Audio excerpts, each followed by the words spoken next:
What is up, my friends? It has been a minute since I've shot a video like this in my little home studio. I thought this way would be a more fitting means of delivering you some information versus my typical walking around or car video shoots that I like to do. So today's topic, will fruit make you fat? Man, oh man, this is the question. Who here thinks fruit will make you fat? I can't see you, but I'm sure many of you in your heads thought, yes. Yes, it will make me fat because of the sugars. Well, let's talk about this. This topic has really become one of my primary frustrations in regards to the health and fitness industry. I have many frustrations when it comes to the health and fitness industry, and if you've seen any of my rants, or as I like to call them, discussions, then you know what I mean. Let's talk about this, shall we? I'm going to start out by giving you some basic information and my own personal theory as to why I believe fruits have gotten such a bad rap over the last few years. I will also be sharing some factual data with you as well to help you better understand what the different types of sugar are and how they interact within your body, and also why fruits in and of themselves will not make you fat. So, are we ready? I have to be honest with you guys on this subject. I have even fallen prey to it myself. I personally think for me that it stems from my many years of competing. I'm going to be honest with you, competing is not healthy for most people, and it sure as hell wasn't healthy for me. When you're trying to compete and step up on stage to showcase your body, the main goal is to essentially get as lean as you can at any cost, healthy means or not. Unfortunately, these days, especially in the fitness industry, many of the diets or meal plans people are following are loosely based on bodybuilder or competition prep style diets. Think about it. Very high protein and typically very low carbohydrates and fats. When you prepare for a show, it is almost a necessity to eliminate most carbs, fruits, and fats from your diet. It is not rocket science, my friends. Put your body in extreme deficit for an extended amount of time and you most certainly will get leaner. Mix in things like steroids or things of that nature and you can diet aggressively, preserve, and even sometimes build muscle while in a caloric deficit. But my friends, that is a subject for another time. Sure, are there genetically blessed individuals that this is not part of their protocol? Of course there is, but I am not talking about them. I am talking about the rest of us normal people. 10, 15 plus years ago, there were not all of these diets out there that we have nowadays. There were literally a few protocols to follow, and the main ideology of all of them was a balance of proteins, carbohydrates, and fats, and also paying attention to your calories and incorporating some form of movement or exercise, and that was it. Nowadays, there are literally hundreds of diet protocols, and almost all of them seem to have conflicting information. One of the things I see with so many of these diets or meal plans nowadays is to stay away from fruit. Why? Oh yes, because of the sugar. I've said it time and time again, and I have been in the fitness industry for 19 years. This is all I know and all I've ever done. In my almost 2 decades I've seen in this industry, many fads and protocols in regards to diet nutrition come and go. The last 5 years seem to have been the craziest, however. Do this, don't do that. This is good for you. Oh wait, now it's bad for you. Wait, let's go back to this. That was bad, but now it isn't. Holy shit. How do you navigate between what works and what doesn't? We have so much data available to us these days, almost too much. You can get stuck going down a rabbit hole and find arguments to support any side of almost any subject matter. So fruit, why are you so bad for us? Fruit, you are not bad for us. In fact, we need you. Does fruit have sugar? Yes. Fruit has fructose and glucose, which our bodies need and use as fuel. Carbohydrates and or sugars as broken down form in our body become glycogen. Think of glycogen as the fuel for your muscles and your body. We need it, friends. We need glycogen to function. And in the argument of fruit being good or bad, the main topic always seems to come back to is the sugar content.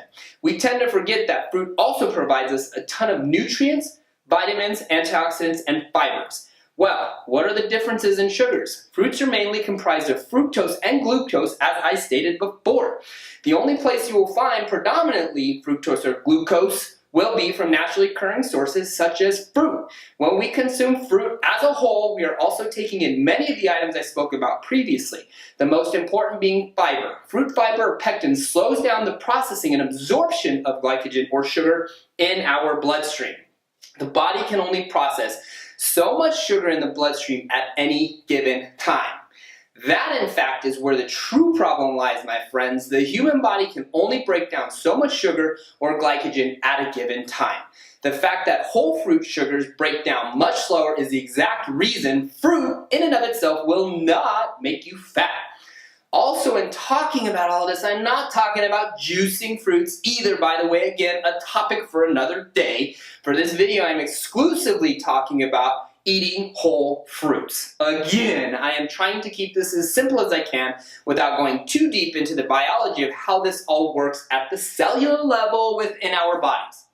So if there are any experts out there possibly wanting to critique me, you can chill. This is a very basic explanation of sugar breakdown and why eating whole fruits will not make you fat. But wait, too much sugar will make you fat. First off, my friends, too much of anything food-wise has the possibility to make you fat. Too many calories will make you fat, period. Bottom line, I promise you. The problem with sugars are the way they are delivered to us. Simply eating whole fruits does not allow a sugar spike or too much sugar in our bloodstream at any one given time. The sugars that you want to stay away from are your processed or refined sugars. You ready for this?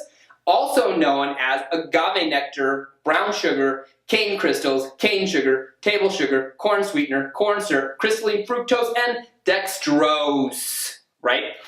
Those forms of sugars I just listed are essentially all the same. They have zero nutrient value and zero fiber. These are the types of sugars that get dumped into your bloodstream at a very fast rate. These are the sugars that can ultimately make you fat, and we should stay away from for a number of reasons. These are the types of sugars we all crave and unfortunately are in so many of the foods we want, eat, and love. Again, my friends, I'm trying to keep this simple. Think about this. Which do you think will break down slower upon consumption? One medium-sized apple or one 12-ounce can of Coca-Cola? Which do you think will deliver more nutrients and sustainable energy? Which do you think will give you better satiety or a feeling of being full? Pretty easy answer, right? If you were thinking the apple, you, my friends, are correct. One medium-sized apple will have about roughly 95 calories and 19 grams of fructose sugar. It will also have 4 grams of fiber plus other vitamins and nutrients that are beneficial to our health. The 12-ounce can of Coca-Cola will provide you with 150 calories and 39 grams of pure refined sugar with zero nutrients or fiber to slow down the metabolic process. Now also think of this, purely from a common sense standpoint, which of these two items, once in your little belly, are going to give you satiety or make you feel more full? The bulk of the fruit and its fiber, or the liquid soda? Bingo! Herein lies the problem. Too much sugar in your bloodstream at any given time will ultimately help make you fat. Again, I promise. Calm down. There are many other things that play into an individual getting fat as well. We are not dissecting every single scenario that makes you fat in this video. We're talking about the consumption of fruit in and of itself not making you fat. So how does sugar ultimately make you fat then? It goes like this. The safe blood sugar range for an adult human is to maintain anywhere from 90 to 140 milligrams per deciliter, give or take. When your body has too much sugar in the bloodstream at any given time, the body has to constantly produce more insulin to break down the excess glycogen in our bodies. Glycogen is used like this. It goes to muscle storage first. Once the muscle has what it needs for fuels, it goes to liver storage second. Once the liver is full with the fuel it needs, any excess goes where? Where do you think? Well, it goes to fat stores. And guess what never gets full? You guessed it, my friends, fat stores. So do you kind of understand how refined sugars can help make you fat over time? Think about constantly overfueling your vehicle with gas. Your car can only take so much fuel at a given time. Our bodies are the same way, except unlike overfueling your vehicle where gas just simply spills all over the ground, overfueling your body with sugar, your body will simply start to overflow with excess fat stores. I mean, it's pretty much that simple. Also, think about this. Here's some data. According to the American Heart Association, AHA, the maximum amount of added sugars you should eat in a day for a male are 150 calories per day from 37.5 grams of sugar. Women, 100 calories per day or 25 grams of sugar. Now these numbers change and can go up based on your lean body index and of course your activity level. Obviously, the more lean muscle you have and the more active you are, you will require more fuel. These numbers are just listed to give you a basic guideline. In finishing up this video, my friend, I hope I've given you some info that you can understand and digest. Fruits in your diet will not make you fat. In fact, they provide tons of nutrition and benefits for us. Eating too much of the wrong things, or anything for that matter, can play into someone getting fat. There is so much more to all of this. I just wanted to give you the cliff notes. If you're a competitor a few weeks out from a show, maybe you should stay away from fruit. If you're just an average individual, then go ahead, have some fruit, it's cool. If you'd like to learn more, research. Don't believe everything you see on social media or the internet. The sugars you want to stay away from are your processed and refined sugars. Remember that. So before you blame fruit for adding to your weight gain, take a look at your overall diet and all the sugar you may be eating throughout the day that you're not even aware of. If you are eating any kind of processed foods, I can almost guarantee you that you are taking in extra processed or refined sugars. You want to make this easy, eat fair to minimal amounts of protein, and eat lots of fruits and veggies. That's it. If it is processed or refined in any way, shape, or form, don't eat it. Try it for a month. If you're overweight or holding a few more pounds than you'd like to, then cut the crap. It's not rocket science, my friends. Go ahead, have some fruits. You can thank me later. All right, my friends, I hope you like that information.